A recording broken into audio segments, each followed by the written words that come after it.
will be the moderator for the event today. So firstly, I would like to welcome everyone who has taken time to join this interesting event. The event today that we will be focusing on is drug rehabilitation and treatment.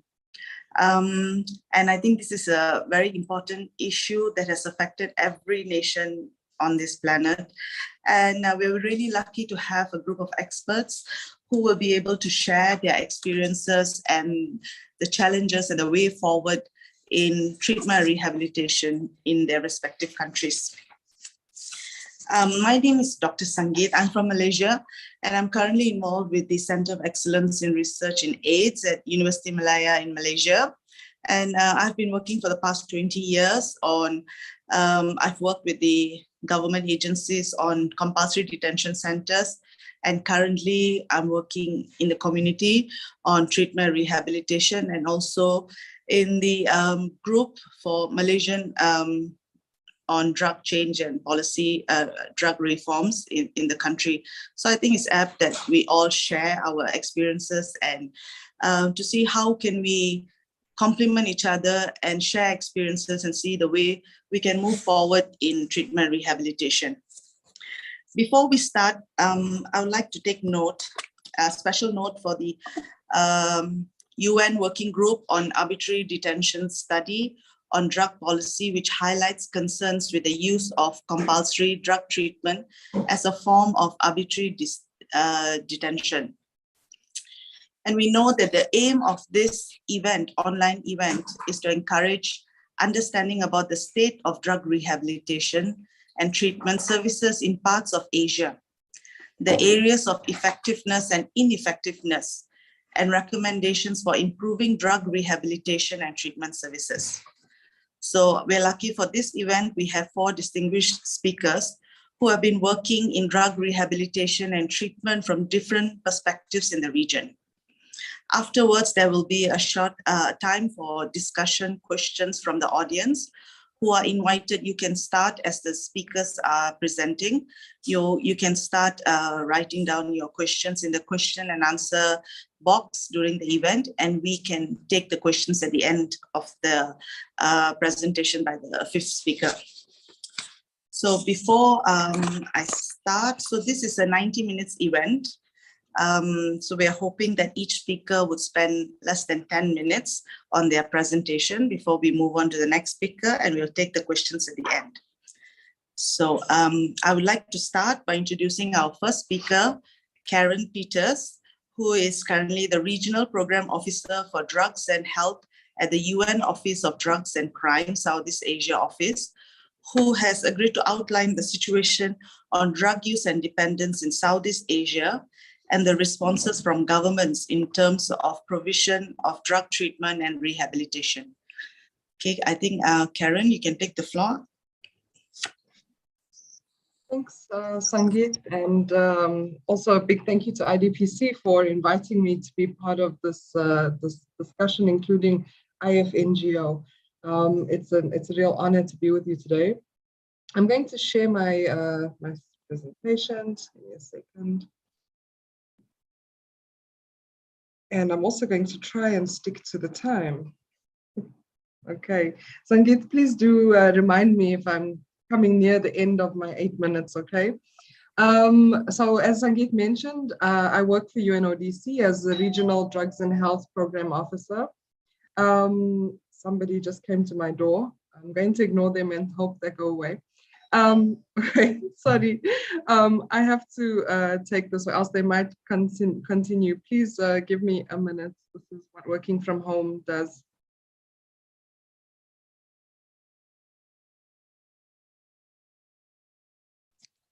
I think while we wait for Karen, I'll just introduce the other speakers that we have. We have Dr. Riza Saraswiti from Indonesia, Dr. Reina Tan, who will be presenting after that, and Tan Haji Ramli Samad from Malaysia, followed by a guest speaker, Ms. Grace, who will be the 5th speaker. Oh, Karen, you're back. Okay, continue. Thank you. So sorry about that. Yes, so I work for UNODC as the Regional Drugs and Health Program Officer. and I was asked today to share on drug use and dependence in Southeast Asia. My presentation will be a little bit different, mostly because these topics are in themselves quite big topics, and it's varied across the region exactly how the situation of drug use and dependence is managed in each country. So what I'm going to do firstly is start off with an overview of some of the key challenges on the drug supply side, and then go into some of the advocacy work that UNODC have been doing together with UNAIDS in this region around compulsory treatment. So let me move on. We know that Southeast Asia, there have been numerous reports, and we've seen that quite consistently in the media, reports on seizures around methamphetamine, reports on production of methamphetamine from the region. And this is just an overview of what we are seeing in this, over the years as trends in the supply of methamphetamine. And of course, quite just very basically in the seizures of methamphetamine. They have they have noted an increase in methamphetamine seizures every year. There's a record high in seizures of methamphetamine coming from this region and from within the region. This is, of course, it's a, what do we say? It's an indication of also what we are seeing on the treatment side. When we look at the numbers of people that enter into drug treatment in the countries in the region, many of them are entered into drug treatment for the problematic use of methamphetamine, or sometimes, as you'll see later, for their suspected use of methamphetamine. So we know that there's an issue with methamphetamines in the region. This is particularly focused on meth tablets, and we've seen of the meth seizures in the region, the meth tablet form has been increasingly noted and increasingly observed as the form at which people are consuming methamphetamine. Almost all the seized methamphetamine in the lower Mekong has been in tablet form. And we've also seen steep increases in meth tablets seizures in Lao PDR and in Thailand. This goes hand in hand with what we've also noticed around pricing of meth tablets in the countries in the region, where the prices of the tablets have decreased significantly over the years. Interestingly enough, we had seen a decrease from 2017 to 2019 in heroin seizures and a slight increase in 2020, but the 2021 data shows that there have almost increased to the 2017 peak, with nearly 14 tons of heroin seized in the region. Of that 14, 11 tons were seized in the Mekong, and 3 tons were seized in Thailand specifically. So what does this all mean when we're talking about drug use and drug dependence? It's very difficult, and a lot of you that already are on this call that work on these topics know that to get data on drug use is problematic in the region. To get data on drug treatment is also problematic in the region, simply because there are a lot of questions around the ethics or the accuracy of the numbers that are being reported. And why is that? Because drug use is still criminalized in all of the countries in the region, which means it also holds very high sanctions in terms of the law. So getting data on drug treatment stats usually, encompasses the number of people that are also detected as being in possession of drugs or suspected of using drugs and have been sent to drug treatment facilities. It's not all numbers of people that have voluntarily decided that drug use is problematic for them and that they need to go into a treatment facility. The UN, and this is work that UNODC and UNAIDS in past years, the Economic and Social Commission, UNESCAP, have also been involved in the advocacy around asking countries to close down these compulsory drug detention and rehabilitation centers. We had in 2020 a renewed call for countries in the context of COVID-19 and asking them to please reconsider this approach as it's not effective, and it's not cost effective, and it also violates people's human rights.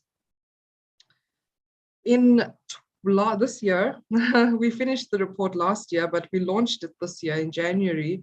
The latest reports on compulsory drug treatments and rehabilitation in East and Southeast Asia. It comprises of 3 booklets. The first is an executive summary, which outlines, what is included there. The second booklet is an overview of the data that we receive from countries on the state of their transition from compulsory facilities for people who use drugs towards what we are calling voluntary community-based treatment. And the third is a booklet of case examples and policy recommendations that have been developed by experts from within the region, Southeast Asian region. The problems of compulsory treatment, as I've mentioned earlier, they vary from country to country, and it doesn't look the same in every country. What constitutes compulsory drug treatment in China it doesn't exactly translate in the same way, for example, in Indonesia. But they have certain elements of the model of compulsory treatment which are the same. The first being that entry into compulsory treatment is not voluntary; it is mandatory. The second being that compulsory treatment centers often do not offer evidence-based treatment for drug dependence. Thirdly, they very often also do not assess whether clients have actually a drug use disorder or not, or whether they have just been suspected of using drugs. Now, I'm not going to repeat the whole spiel on why it's problematic to put somebody that's not a drug and that's not dependent on drugs inside a treatment facility. I think that is also, by this stage of understanding the problems of drug use, it's quite well known. But we also know that there are other human rights violations that are associated with this, and that's also highlighted in the paper that Sangeet mentioned earlier on arbitrary detention, because quite frankly, these facilities can be considered arbitrary detention, places where arbitrary detention occurs. So what do we know? We know that within the region of East and Southeast Asia, almost 500,000 people are in compulsory treatment facilities. These numbers vary, and when we started tracking the data in 2012, we see that there was already, a status on what was going on in the countries. Unfortunately, not much has really changed in 2018 when the last data was gathered from countries. Very few changes have, very mild changes have happened over the years. If we look at this line graph, we can see that some countries have decreased over the years, but then there have been they have gone into increasing the numbers of people that are inside these compulsory facilities. We also know that conditions inside the compulsory facilities are not ideal. This includes, for example, how long people stay in compulsory treatment. This is usually predetermined, sometimes by medical professionals, but most often not. They could also have been determined, the duration of stay, by non-medical professionals, or even, the criminal justice systems. And this ranges from anything like 6 months to 24 months in certain countries. We know also, as I've mentioned earlier, that methamphetamine is really there's a huge supply of methamphetamine in our region. It's also being produced here. That is also a leading drug of concern for entry into drug treatment facilities. And that's the same, for example, in compulsory facilities. So what are the alternatives? What are we proposing that countries do? This, in booklet 3, you understand and you have a better overview of what the voluntary community-based treatment and care model comprises of.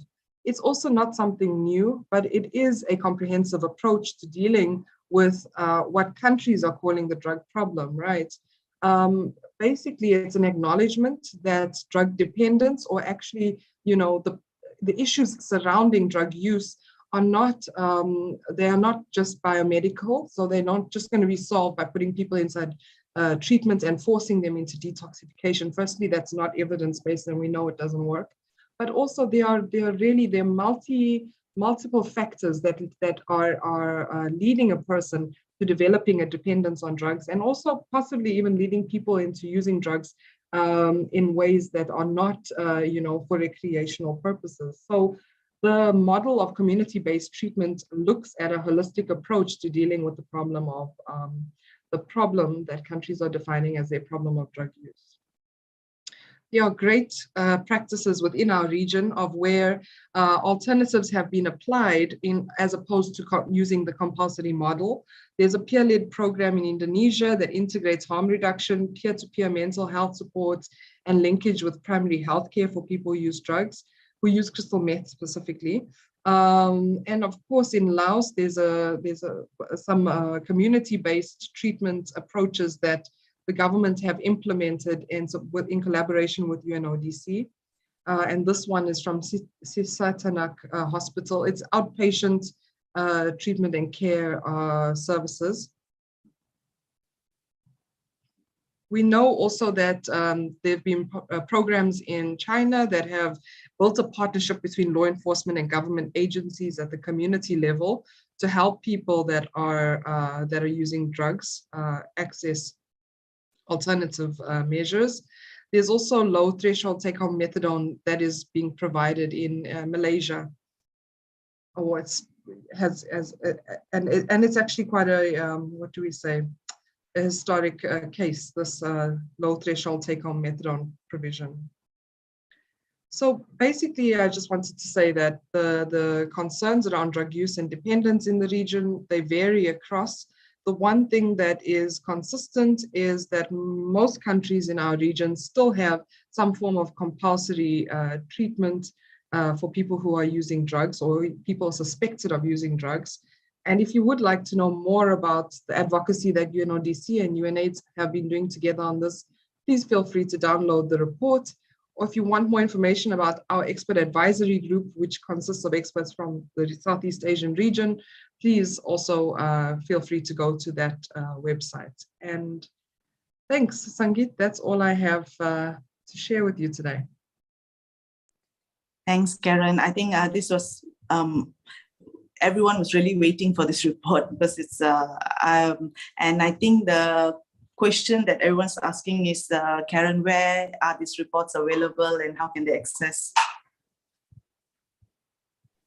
So I sent, there was the QR codes at the end, but I've also seen that either Kun Unchisa or Gloria have put that into the chat, and I'm sure they will do that on the Facebook stream as well. Okay, thank you, Karen. I just wanted to add that it's an interesting point when we say compulsory detention centers, because many of the countries do not call them as compulsory detention centers. They believe that it's actually treatment rehabilitation and it's not compulsory. So I think that's the issue where many countries are not acknowledging that it's that what they are doing is actually compulsory detention centers. And thanks for sharing on the drug trends. And I think even in Malaysia, we see that meth has become cheaper and most of them are diverting from heroin, opiate-based to meth, just because it's easily available and much cheaper. So yes, I think we've got a few questions, but we'll take that at the end. Our next speaker, unfortunately, is not able to connect at the moment, so I'm going to move on to our third speaker first. So we are very lucky to have our third speaker, who is Dr. Rainer Tan. He is a postdoctoral fellow at Project China, Institute of Global Health and Infectious Diseases, University of North Carolina at Chapel Hill, a visiting research fellow at Saw Swee Hock School of Public Health, National University of Singapore, and a visiting research fellow at the Infectious Disease Research and Training Office at the National Center for Infectious Diseases in Singapore. Dr. Rayner will speak about the nature of drug rehabilitation programs in Singapore and available options for reform with reference to scientific studies. Dr. Rayner, you can start now and you have about 10 minutes for your presentation. All right, great. Thank you so much, Sangeet. Also, thanks so much to Gloria, Uchisa, and the team at IDPC for having me here today. And so today I'll be talking a little bit more about drug rehabilitation and treatment in Singapore, where I'm originally from, and still am currently based at right now. And actually, I'll be presenting data from government sources, my own research, as well as the Transformative Justice Collective. And the Transformative Justice Collective have actually doing a lot of great work around transformative justice, around issues of corporal punishment, death penalty, drug policy, and you can follow them at these links over here. So I'll just go quickly into some key drug policies in Singapore as a background and some prevailing legislation. So drug use is governed by the Misuse of Drugs Act over here. And recently there have been some changes in 2019. And these amendments are maybe a good starting point where I can point out where some salient drug policies are at. One of them, actually, the first one is contamination-based offenses. So right now it's a criminalize behavior to facilitate or promote drug use, to other individuals, and even the dissemination or publishing of info that are deemed to be contaminating others is criminalized. And I think this might have some negative implications for example, harm reduction approaches, that maybe communities are going to roll out. So these carry, even prison jail terms of up to 5 to 10 years, actually. There are also expansion in terms of drug detection methods. Previously it's just a urine analysis, but now they're also including hair analysis for drug testing.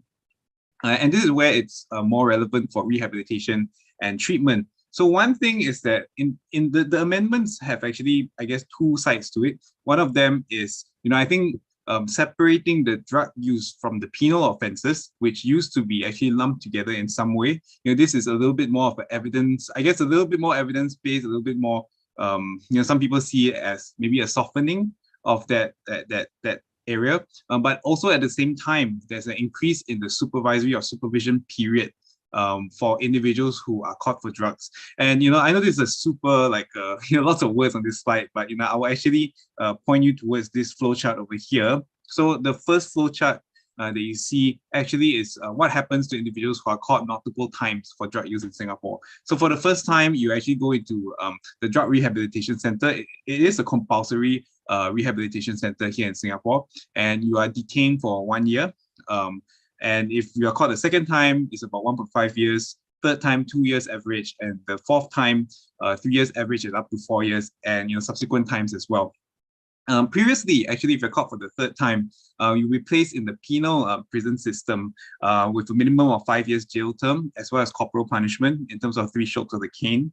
And for the fourth time, you'll be placed in 7 years jail term and 6 strokes of the cane. And these are even now, if it's only drug-related offenses, this is what the flow chart will look like for you. But if it's coupled with other penal offenses, you'll be looking at the one on the right. So there is some separation, but it is still based on compulsory detention as well as rehabilitation. So I'll just cover a little bit about the drug rehabilitation landscape and its relationship with the prisons here in Singapore. So we only have one compulsory rehabilitation service or detention center, which is the Singapore Prison Services. This is the exterior of how they look like, the different complexes. Largely, I believe most of the drug rehabilitation center inmates are now in Selarang Park complex, which is a lower security complex. And also, previously most were in one cluster within the prison system, and I believe some individuals might still be there. This is actually from our government website around how the journey that inmates or individuals who are caught for drug use take. So in care and pre-release actually are where detention happens. in the compulsory system. So this is where individuals are put in detention in the drug rehabilitation center. There is some form of purported evidence-based correctional programs that are rolled out. I'll sharing some data on people's experiences about these programs later. Thereafter, people are sort of placed in community-based settings. So actually, in-care and pre-release are entirely state-run. From the number 3 and number 4 onwards, you will see a more hybrid model. So you have more state-run halfway houses that are actually part of Selarang Park Complex, as well as community-based halfway houses. And some of these halfway houses might be non-secular or secular in nature, and that's where also you see a lot more outpatient services and community-based support. However, I think in spite of this entire landscape, we don't have a lot of data actually on the effectiveness of all these different programs, as well as monitoring and evaluation processes. So one thing around the prison population here in Singapore is that you see the one in red is actually our prison population. The one in blue would be the drug rehabilitation center, and green would be community-based services. So it will be community correctional services actually. So you would see that there is a drop in the prison population and a concomitant rise in our drug rehabilitation center. And actually, we are really confident that this is actually because those who were previously placed in the prison population are being transferred out into the drug rehabilitation center system. So they no longer are part of the penal system, and I think this aligns with some of the amendments made to the Misuse of Drugs Act. And when we corroborate with some data, around the types of offenses, we see that the drug offenses have dropped over the years based on the prison population. So I think there's some triangulation here to tell us that that's the case. One statistic or indicator that Singapore likes to use to look at the effectiveness of its programs is the 2-year recidivism rate for drug rehabilitation center and penal inmates. They actually aggregate it, and you see the aggregation in the blue line overall. But if you disaggregate it, and you look at DRC inmates, actually the 2-year recidivism, is higher than definitely. And it's hovered between about 25 to 30%. So actually what this means is that, 1 in 4, even up to 1 in 3 in some years of individuals who leave the prison system, go back into the prison system within 2 years. So here are some gaps and issues. I'll go through them really quickly. So, with this idea of recidivism rates, I think some statements also released by Singapore recently, we tend to focus on how the recidivism rate has dropped since the 1990s to the, latest, it used to be 67.4%, now it's 24.5%. I think that this begs the question also, it's a 2-year recidivism rate, something that is a good indicator for, how effective programs are. Because, for me, I'm also personally someone who has experience using drugs and, has been through rehabilitation. I know that for a lot of people, rehabilitation looks like more than 2 years of a process. It can take up to 5 years, and for some, even a lifelong kind of treatment. I would also ask maybe for the 5-year recidivism rate, while we've been asking about it, we know that it's around 40%, but we don't really have disaggregated data between DRC and penal inmates. So, is this something that we can actually monitor instead? And would that be a better reflection of how the trends look like and around effectiveness? And, maybe would the amendments around the Misuse of Drugs Act in the last few years change some of these statistics or trends? We know also there's consensus around, a lack of evidence that, compulsory drug detention and rehab centers are effective in terms of, drug dependence. This is what Karen just covered, so I won't go through it. But I think one thing that we have are studies among people who have been through the system. So data from Transformative Justice Collective, as well as data that I have based on some qualitative studies conducted. Individuals talk about how there's a lack of services out there. Even if they wanted some form of recovery, some form of a treatment, they actually aren't able to find it because the only way to get treatment is to go into prison, basically. So this actually creates a barrier from people to actually, getting the kind of support that they need.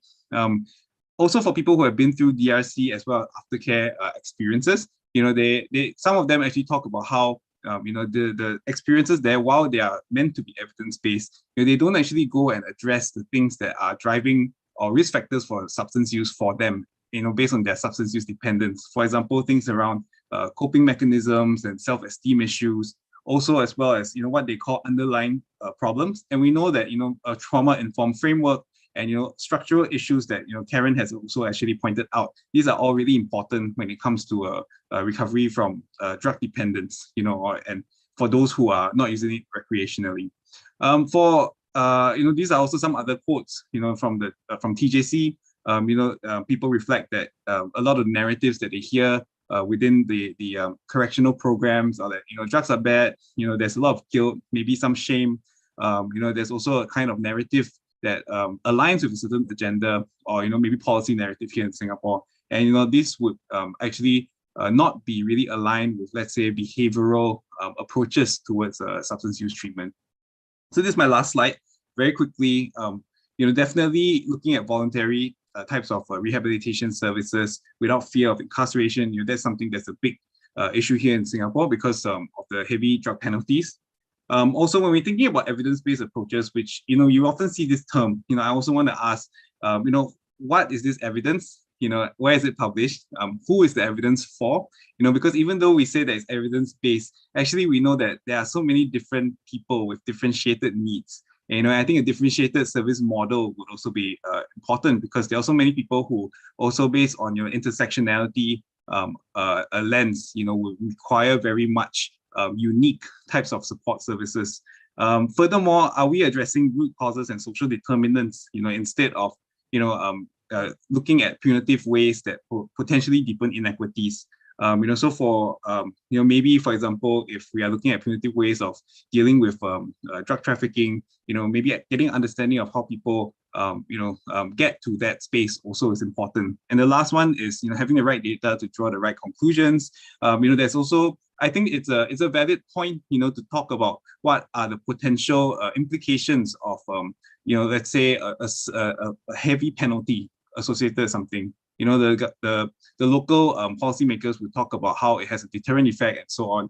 However, I would say that I think we need more data, to support all these policies. And we've got all the statistical and methodological tools to model such kinds of data today. But I haven't seen some of these studies are published yet. So I think that's my pitch for today. And thank you so much, everyone. Thank you, Rainer. There's a lot of information in 10 minutes. I think we can have a whole separate event to discuss on the criminal justice system and the legal barriers to treatment and rehabilitation. But very interesting and eye-opener. I think maybe just one more question just for you. If like in Malaysia, one of the biggest barrier for treatment and rehabilitation in the community is enforcement and the criminal justice system and the laws. Like, how do you have that balance in Singapore with for them to go out for treatment and rehabilitation without the fear of getting arrested and getting into the prison system? Thanks, Sangi. I think it's a really great question. I think disproportionately, people who need help end up in prison. I think that's the sobering kind of at least trends that we are seeing. I think there are people who might be more privileged, including myself, who actually went to an overseas rehabilitation center, voluntary one. I think that's something that was available to me based on my socioeconomic status. And also, some people might also be able to have social capital or networks to catch it. Like be able to access support early on. I think these are at the moment, to my knowledge, a little bit more of the not the majority of cases. And I think maybe just trying to see how we can shift that to majority of cases, to improve well-being for everyone would be what we have to do next.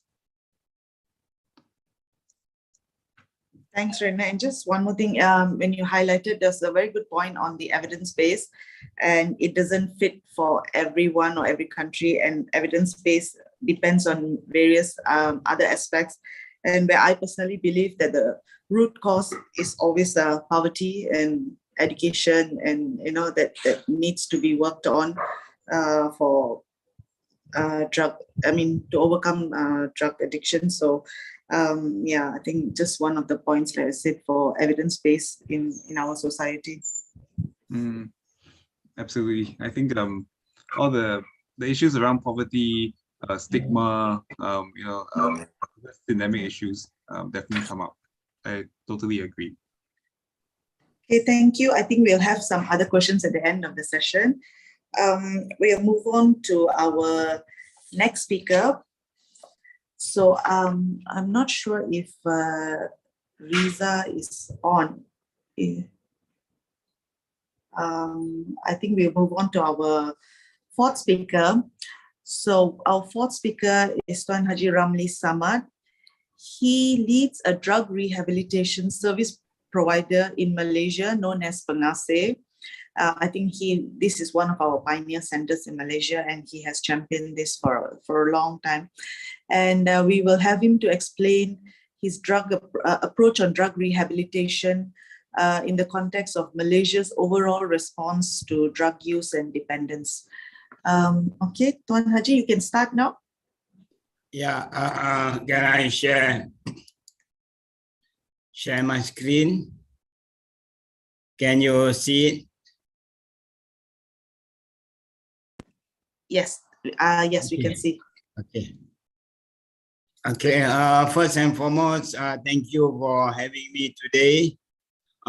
In brief, I just like to share that Pengasih is an NGO that was formed out of a need in Malaysia, in which way back in 1991, a group of former drug users, including myself, we started a self-help group. And it started from 4 and 5 of us, and we started to think about doing rehab as part of the services, because we started as a support group, more for aftercare. But then we see the need to have better rehab. That is from our point of view. And a few of us went for training at the DETOP TC, which is placed in New York in the 90s. And we came back, we start practicing this TC modality, and soon we adopt and adapt to local cultures, which now that we approach the biopsychosocial and spiritual approach. These programs are managed and led mostly by peers.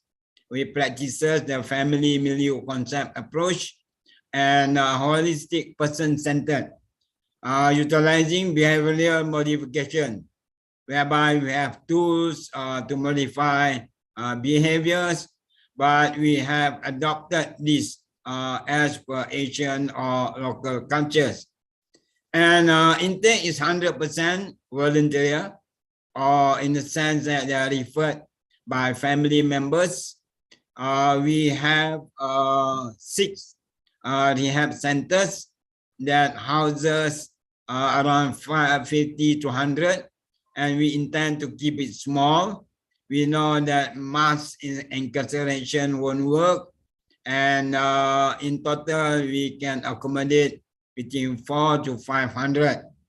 And our intake are open to local and also international. So far, these are some of our partners, either local or international.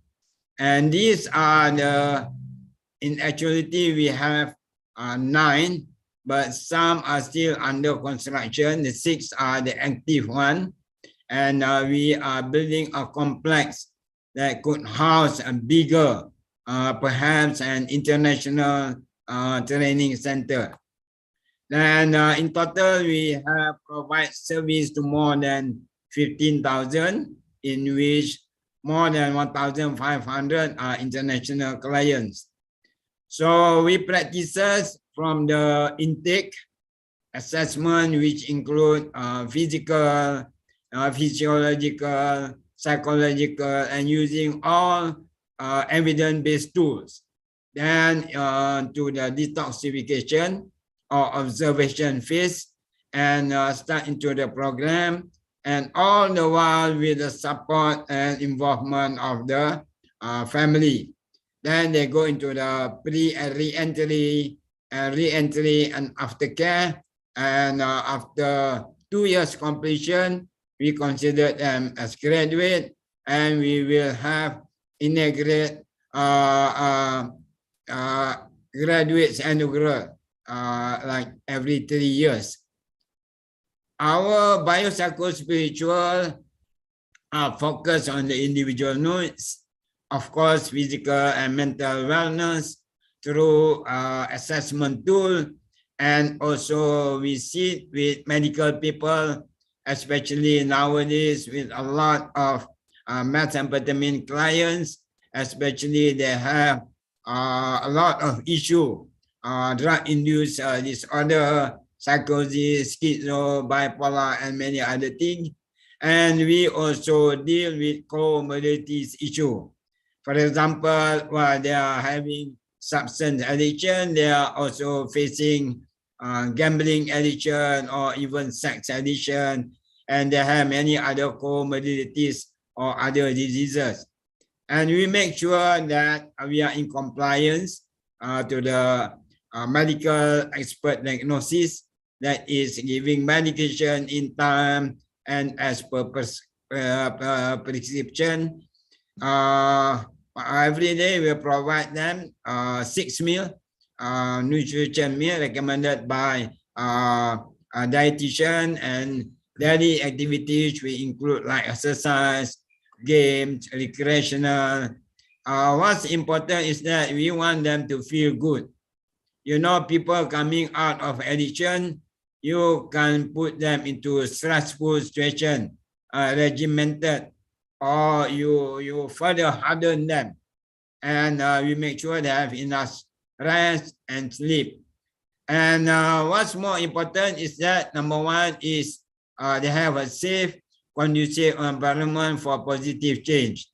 We break the negative subcultures, the values and norms, and we create a positive social conditioning, whereby the staff and all supervise to make sure that it is therapeutic, whereby one help another. And we have many group for psychological, emotional, and behavioral methods. And what's more important is the role modeling. Most of our case officers are former addicts themselves, and they can talk and act as a mirror to the others.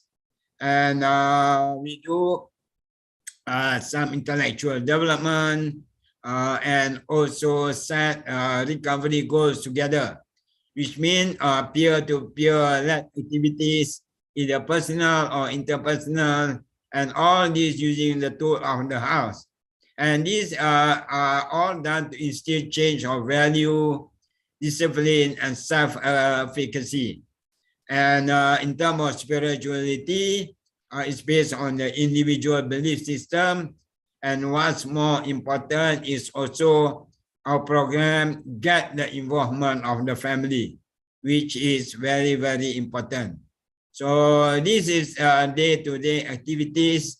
Our facility don't even have a fencing, no regimented security guard or whatever. They live in a harmonious, happy in a one big family, and we engage with the family. And for the family, we also work with the local government, whereby we have developed together with a local university a module is called My Therapeutic Family. And coincidentally, we're going to have a 3-day workshop starting from tomorrow. And in the aftercare service, of course, we encourage those with various skills, send them to training, or those that have intention for entrepreneurship.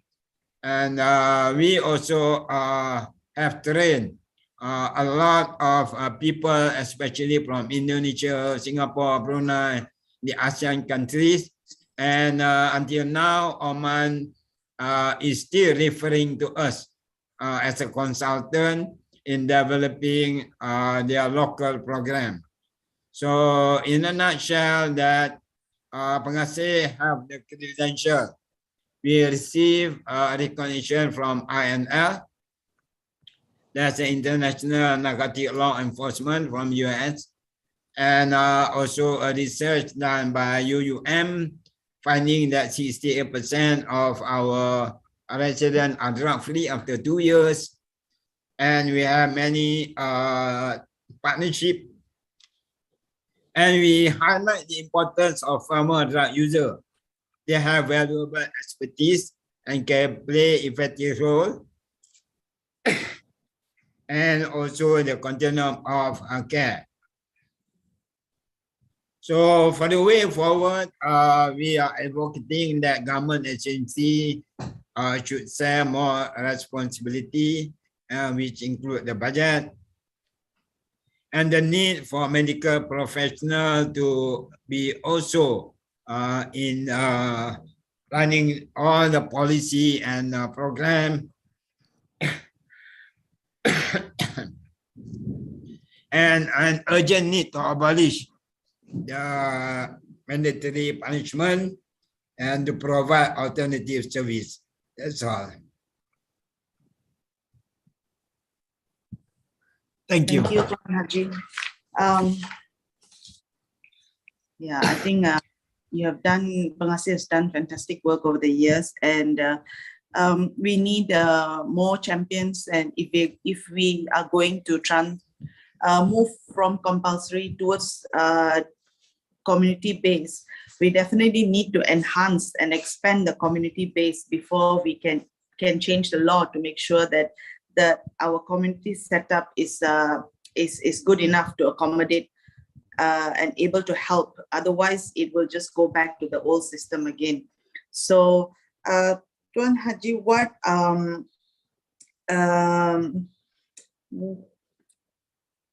is at the moment, what are the challenges that you face with your rehab centers in regards to the enforcement and the law at the moment? Apparently, the law is still, we are practicing the 1952 law.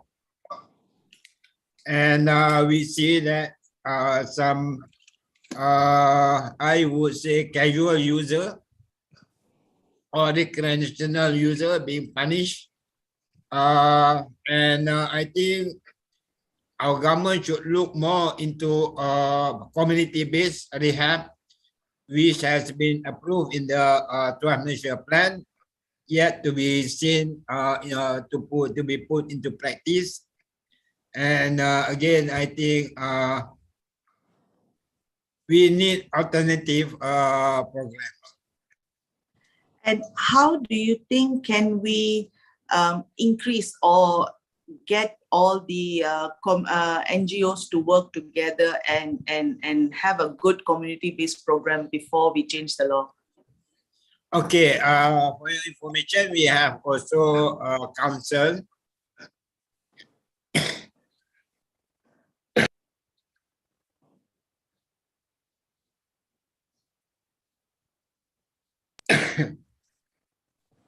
Sorry, I'm just recovering. Oh, it's okay. It's okay. Yeah. Take your time. We have formed a council of NGOs that consists of 43 small drug rehab like us in Malaysia, and we are putting up a petition to the government so that NGOs like us to be also government funded. The main problem with us is that, number one, we need to find the funding, which is a difficult part. And number two, then only with the funding, then only we can run services. Not solely because we have done this for more than 30 years. It's just that we need to further improve, to include more professional, and also so that our program more science and evidence based. Okay, thank you, Tuan Haji. Okay, so now I think we're still not able to get Dr. Riza Saraswita. So I'll move on to our last speaker. Our guest speaker today is Grace, and she has been working with the Women and Harm Reduction International Network from Indonesia. So Gloria will be sharing some of her experiences in Indonesia. Go ahead, Gloria. Grace. Oke, selamat siang semua. Terima kasih untuk waktunya. Maaf saya menggunakan bahasa Indonesia. Mungkin akan lebih mudah bagi saya untuk menceritakan pengalaman saya. Karena di mana pembicara-pembicara sebelumnya lebih banyak berbicara mengenai segala sesuatu berbasis data ataupun berbasis bukti. Tapi apa yang saya bicarakan di sini adalah lebih berbasis pengalaman yang saya alami. Di mana di sini saat ini saya adalah board dari WHIN, Women Harm Reduction International Network, dan juga aktivis dari Women's Voice, lembaga kolektif perempuan, organisasi kolektif perempuan, di mana dalam organisasi ini saya membantu mengadvokasi para pengguna yang tertangkap oleh pihak berwajib di Indonesia, di mana kita mengharapkan mereka untuk bisa menjalani atau mendapatkan proses hukum seadil-adilnya di Indonesia ini. Kenapa alasan saya juga tertarik untuk masuk ke bidang ini? Saya pernah mengalami penangkapan sebanyak 2 kali, di mana penangkapan pertama saya mendapatkan hukuman rehabilitasi sosial, di mana saya harus menjalani hukuman penjara karena balik lagi di Indonesia pengguna narkoba lebih bersikap hukuman. Pada dasarnya semua pengguna ataupun penyalahguna mereka mengalami masuk ke dalam sistem yang harus dihukum. Kriminalisasi. Mereka dikriminalisasi. Demikian juga yang pernah saya hadapi. Kemudian pada penangkapan kedua, dengan sistem yang berada di Indonesia, yang sistemnya masih bersifat kriminalisasi, saya mendapat pidana hukuman sebanyak 5 tahun 6 bulan, dan 6 bulan itu saya harus memasuki rehabilitasi di rumah sakit ketergantungan obat, di mana rumah sakit ketergantungan obat itu adalah rumah sakit yang didanai oleh pemerintah. Di sana saya setelah menjalani masa pidana tersebut, saya harus menjalani lagi rehabilitasi di dalam penjara, di dalam RSKO itu selama 6 bulan. Setelah melalui proses itu, yang saya pelajari dan saya alami bahwa untuk direhabilitasi itu adalah hak orang, di mana di dalam sistem hukum di Indonesia, rehabilitasi sudah menjadikan suatu kewajiban. Bahkan di dalam kewajiban itu sendiri, seperti yang saya alami, itu melalui proses persidangan, bukan lagi menjadi suatu pilihan. Karena seperti yang saya percaya, itu adalah hak kita untuk direhabilitasi. Demikian juga pada saat ini, setelah saya bilang, oke, saya tidak lagi menggunakan narkoba ataupun drugs, itu adalah pilihan saya, itu adalah hak saya. Dan itu adalah yang tidak dimengerti secara umum di Indonesia, bahwa kita mempunyai hak untuk menggunakan ataupun direhabilitasi. Dan kalau mohon maaf, saya tidak mempersiapkan modul karena saya menerima mengiyakan untuk hadir di acara ini. Saya tidak mempersiapkan modul. Tetapi saya bisa menginformasikan sekarang bahwa di Indonesia, karena pengguna, di Indonesia kita punya 3 istilah, pengguna, penyalahguna, dan pecandu. Dan semua disamaratakan, kita itu di Indonesia ini, kita diperlakukan sebagai kriminal. Dan belum banyak orang yang sadar akan hak mereka untuk direhabilitasi ataupun tidak direhabilitasi. Semua harus melalui proses hukuman.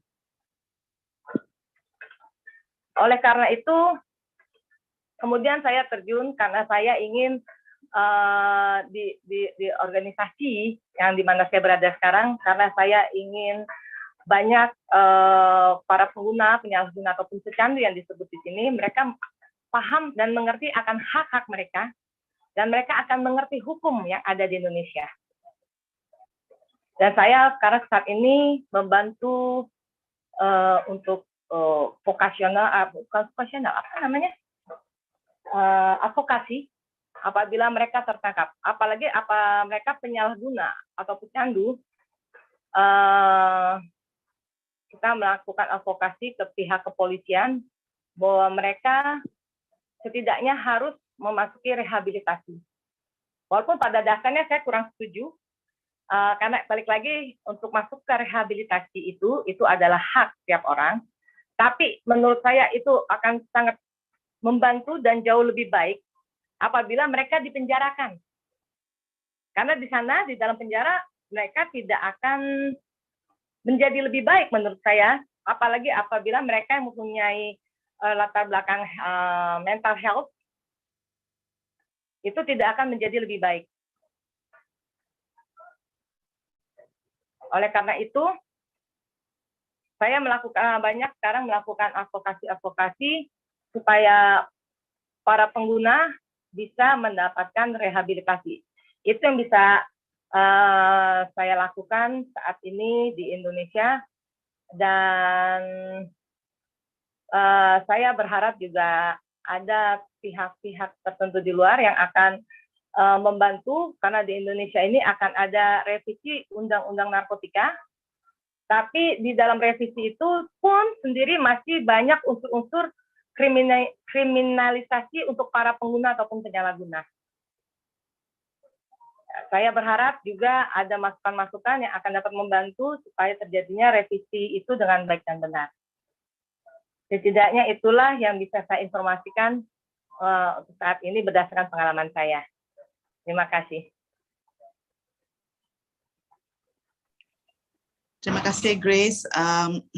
Saya boleh cakap bahasa Malaysia lah. So just untuk yang lain, I think Grace has done a lot of work, and the key point that Grace has highlighted, that it touches a bit on human rights and whether choosing to take drugs or to join a rehabilitation program is a personal choice, and it should be for the person to decide. And instead, in a nutshell, I think forced rehabilitation does not help. It has to be volunteer based, and that has been her work and advocacy in Indonesia.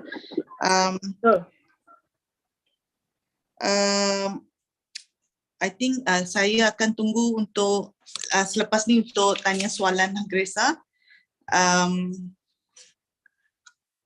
Okay, so maybe we'll just move on to a few of the questions that we have in the Q&A. I think the first one is from Samuel Naiba. She's written in Indonesia, but I think I'm able to see. I think her question is, we have harm reduction program for opioid-based substances. Is there any harm reduction strategy or any substitution for methamphetamine at the moment? Can I pass this question to Karen?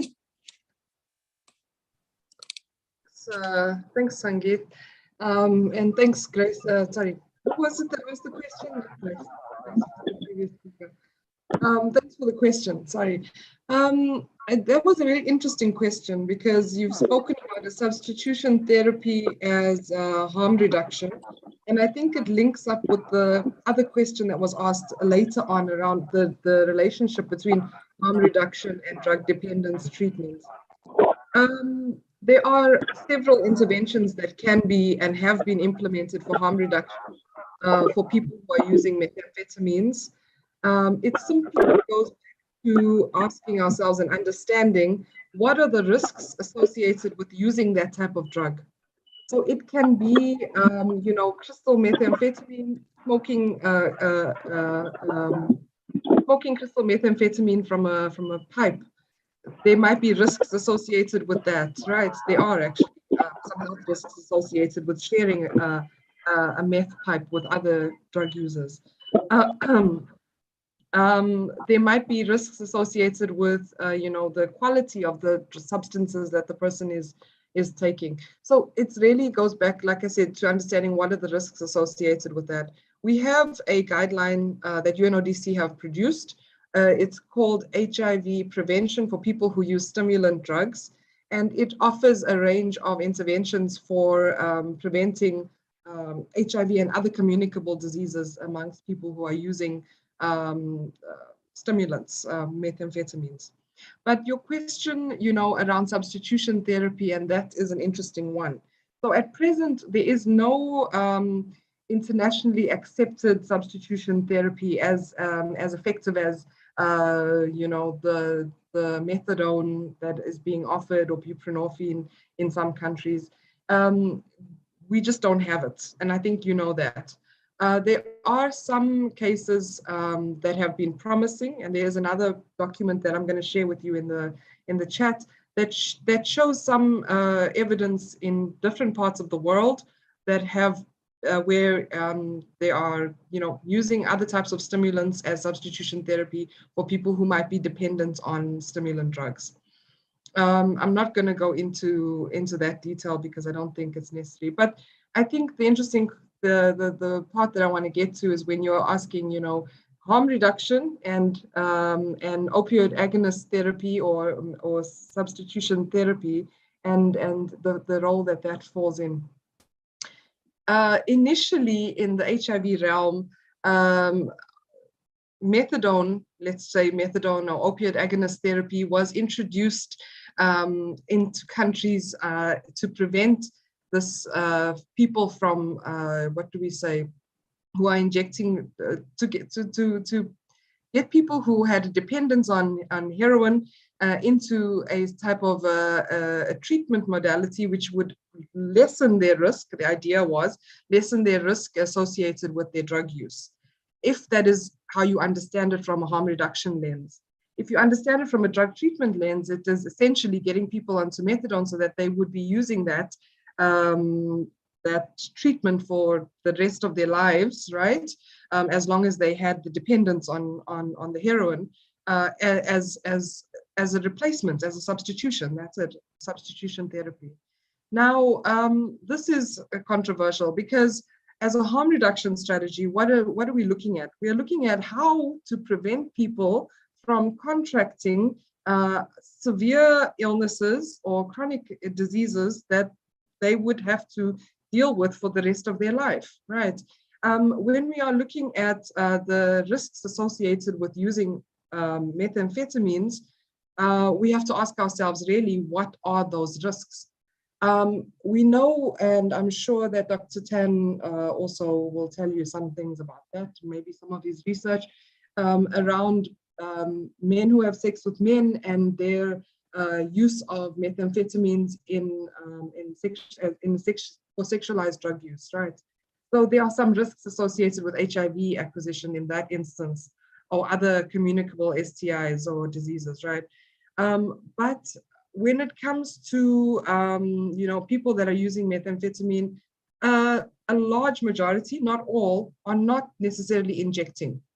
Okay, so we have to look at interventions that are really going to take the person and understand what are the risks associated with their drug use and address those and offer services to help people, because we don't want to have to deal with a larger public health concern. Of course, on a human level, we want people to be safe and we want them to be cared for. But on a public health level, it's just a financial cost benefit analysis. You don't want to have to deal with the consequences of chronic illnesses as opposed to just dealing with the issue at hand.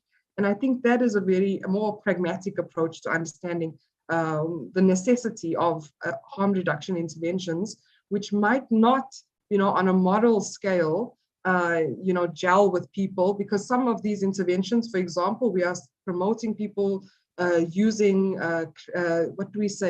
clean new crack pipes. We are saying to governments, that's one harm reduction measure.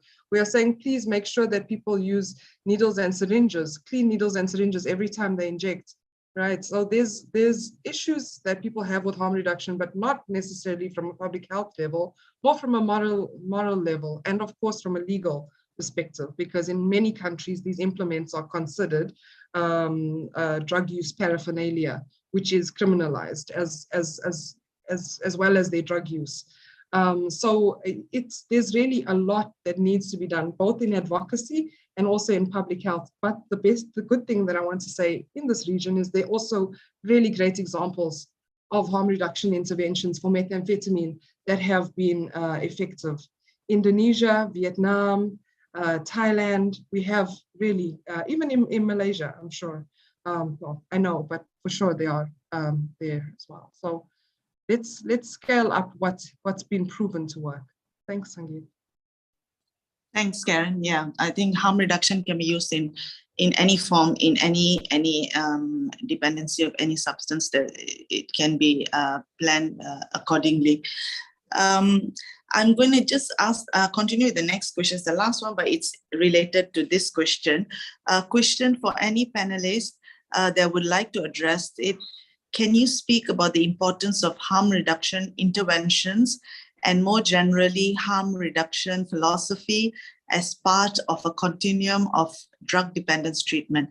These concepts are often separated, but should they be? Can I have Dr. Rayner to share some experience on this? Thanks, Sangeet. And Karen, your explanation really great and very comprehensive. And I'll just add on a little bit more because I think it was already touched on quite a bit. The one thing that comes to mind also is that definitely I like the word continuum. Because both on a personal level and as well as the kind of individuals that we are seeing in treatment is that not everyone, we often take a very pathologized view of a substance use, and sometimes when we are thinking of it from that framework, sometimes you would actually impose like a certain pathologized lens on everyone who's stepping through the clinic doors. And I think one thing that I really like and I've seen out there is actually looking at it as a continuum and actually asking people, where are you at with substance use? There's the recreational use, there's also drug dependence, and I think along those lines, we actually, I guess, start to see what might work for different people. I think that aligns better with people's behaviors and their aspirations. I think one thing that I've seen in other areas is that a lot more community of people who use drugs are involved, maybe in like some of these like policy makings at a local level or even at a higher level. Unfortunately, because of the criminalization of drug use, we tend to see more disempowered communities in this area. And I think some of the issues around harm reduction policies maybe not addressing the kind of policies that they were meant to address. Can probably stem from some of these like lack of co-creation kind of activities. So I think I would definitely see it as part of the continuum, but I'm focusing a little bit more on how do we even get to articulate what the continuum is in the first place. I think that listening to the narratives of people who use drugs themselves is a very important starting point.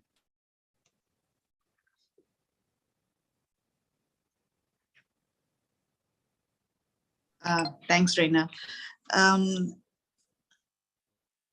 think I'm going to go to the next question to Tuan Haji. Tuan Haji Ramli, how do you make sure, this question is from Pan A Kam, to Ramli, how do we make sure that clients enter the program voluntarily? Okay, this is a very pertinent question. Most people who use drug are in denial, and they refuse to accept that they have problem.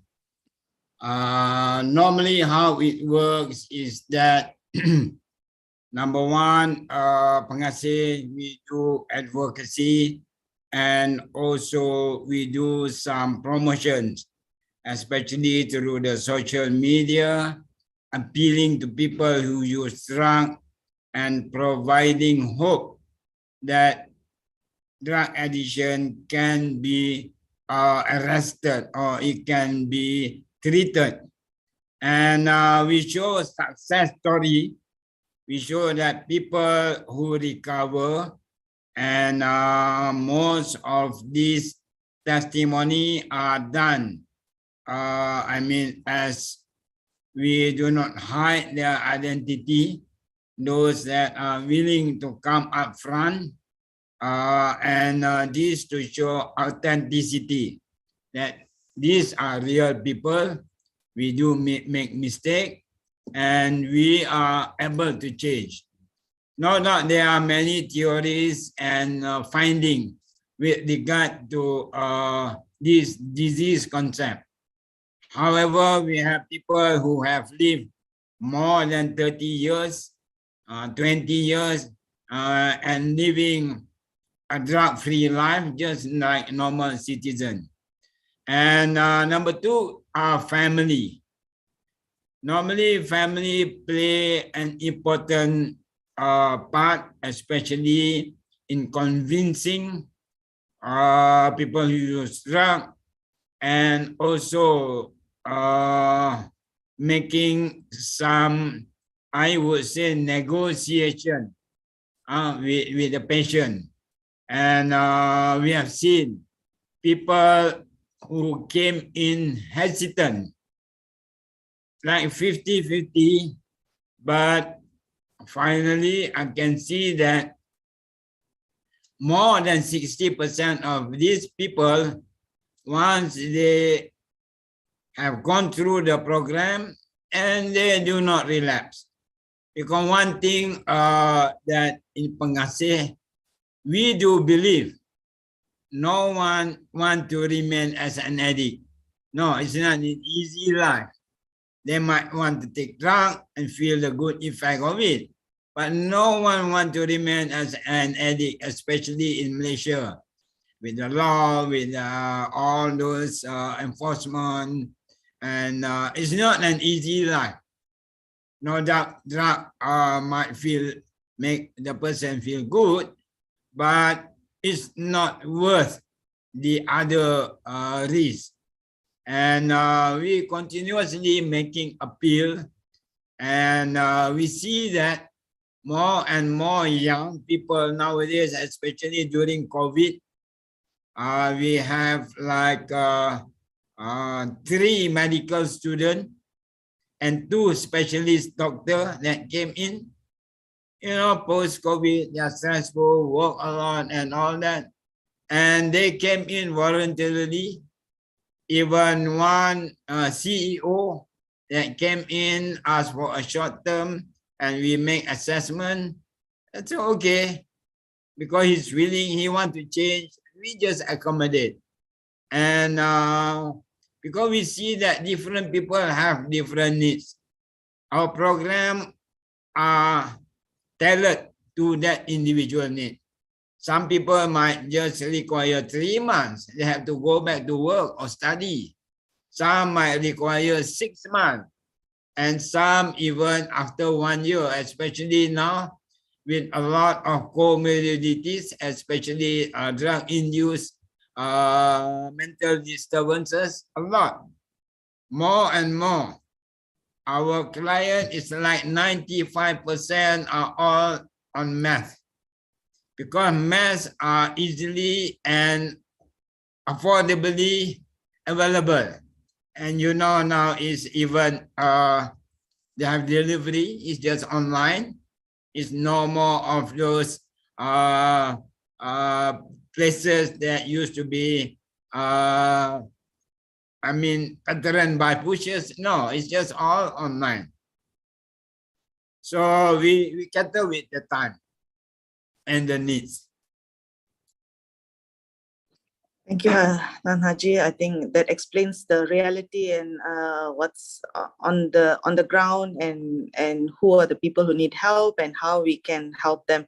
And I feel personally, my aim is that that we need to reduce the stigma. If we are able to overcome the stigma, our hope is that substance use is treated just like any other disease, like diabetes and hypertension, and they can walk into a clinic if they have the problem and they can have treatment. I mean, that is the ultimate goal, but I think we can't achieve this unless we can overcome the stigma in our countries. Thank you, Tanaji. Next question is to Grace from Pani Kam. Grace, should I ask in Bahasa? In your opinion, how do you think women who use drugs in Asia can work together to express their challenges and needs? Thank you. Grace?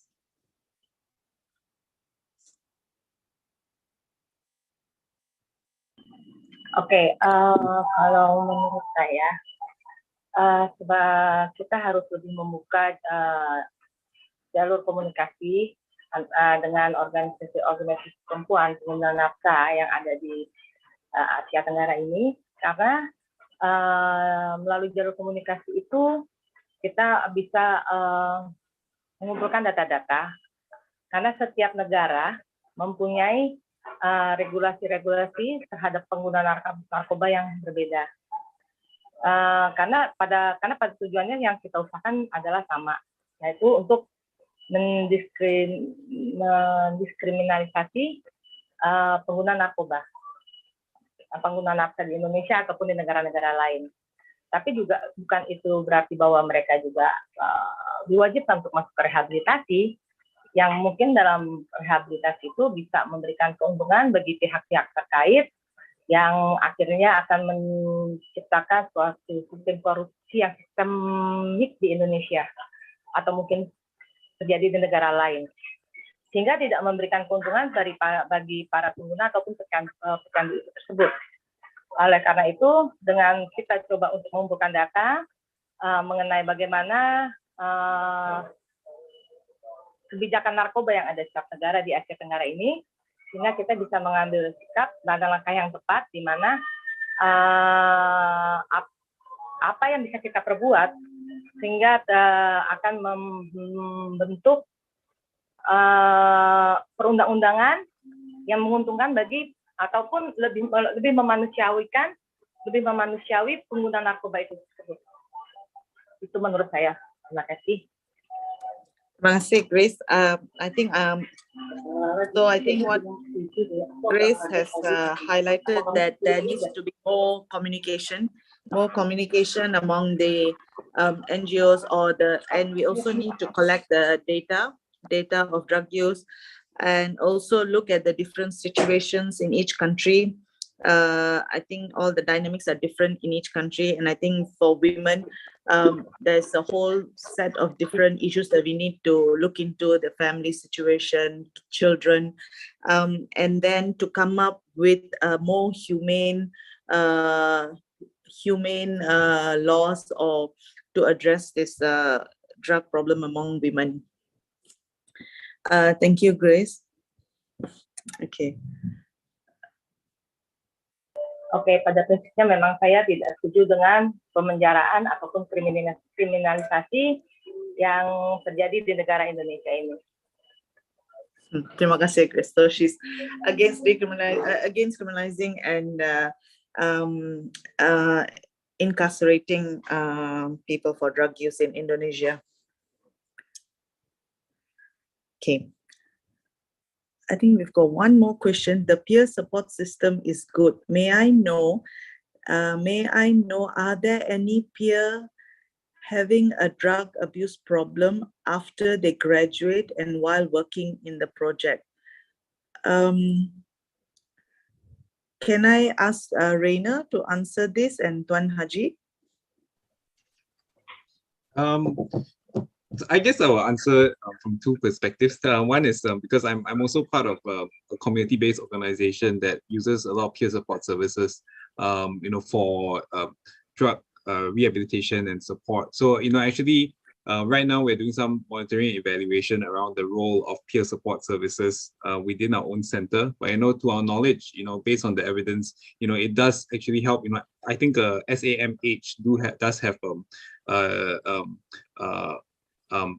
guidelines on best practices for peer support services also. So I think some of these guidelines have been useful in helping us craft our support services. So I would say that definitely on a very lived experience level, wounded healer kind of approaches, people who have the experience, who are able to share their experience with other people, it helps to really address potential stigma, anticipated stigma. It helps to address a lot of key issues that people might face at the point of reintegration if they were in prison, or the point of recovery. They actually get plugged into a lot of these services in a very unstigmatizing way. So I definitely agree with that statement. And if we have any future data to report, we definitely will try to publish it. Thanks, Reina. Just to add on to Dr. Reina, it's been proven over a period of time. We can see that, for example, Narcotics Anonymous is one of the largest support group in the world. It works on itself, and the therapeutic value of one helping another itself has been proven. Research after research have proved that this work. However, it might not work on its own. We still require the professional psychiatrists, psychologists, and whatever that takes to organize, especially when we talk about treatment and rehab. It is by itself an organization. Of course, it requires a governance body there. And besides the technicality of it, but what I'm championing is that these are available resources and proven that number one is effective. Not only is effective in the sense that it do make people recover, because we know recovery is a process. It's a disease, and it's a relapsing disease. And number two also is cost effective. For example, at any time in our facilities, the day-to-day to take care of, for example, 50 people, we only require maximum 2 staff on the floor. Because in therapeutic sense, they take care among themselves. The kitchen, they run. The front office, they run. The whole facility, they take care of. And this not done to abuse them, but number one, to give them that self-esteem again. They're being trusted. They're being respected. And number two, also, so that they feel that they have value.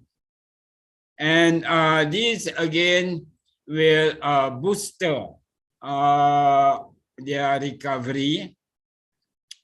And of course, also with better self-esteem, big acceptance, and also with motivation from peer to peer, and helpers therapy, whereby actually man is helping himself most.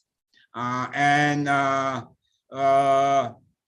program has proven that we require minimal staff, and of course, we also have proven that minimal problem. Very seldom we have infighting, because initially, to set the culture, the setting are different from prison or from rehab centers. You know, they come from the street, they have many cultures. They have the gangsterism, the swindling and smuggling culture. But in here, those are not entertained. Those are considered negative cultures. And once we develop the culture, then it becomes a positive social environment. We have many people with mental patient also finally abiding to this social norm.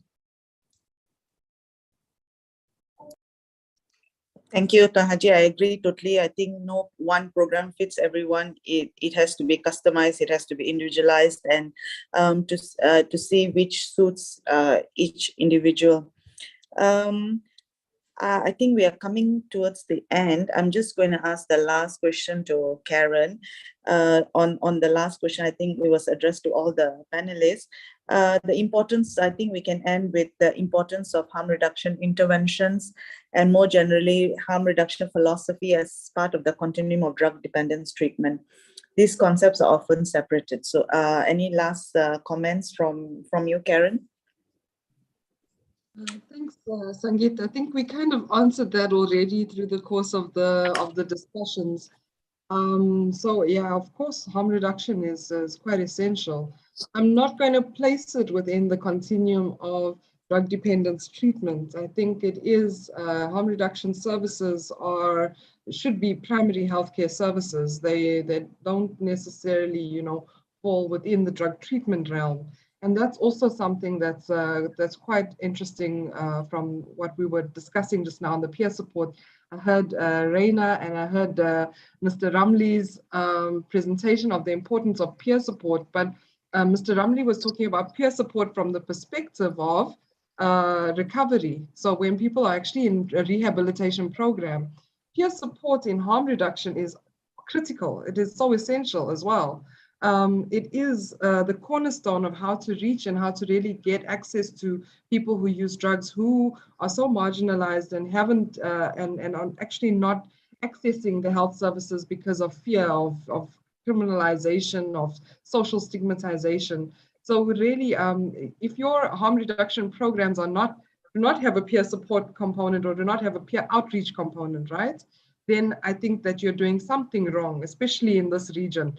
Those are the programs that we should be using to drive the harm reduction interventions, along, of course, with the government services that have access or have the ability to intake people that need HIV services or any kind of, you know, health services related to their drug use. So yeah, thanks Sangeet, and to the other panelists as well. Thank you. It was a really interesting afternoon. Thank you, Karen. So I think we had a very interesting chat and opening. I look forward to having more sessions. I think more awareness and the way forward. I think we need to discuss a lot of other issues like the criminal justice system, the legal systems, the community-based programs more, and we definitely need more involvement of the community themselves in the advocacy and to enhance treatment and rehabilitation. So I would like to thank IDPC for organizing the event and all our distinguished speakers who've taken out their time to attend this event, and also all the participants. If there's any other information that you would like to know, you could always email us. Thank you.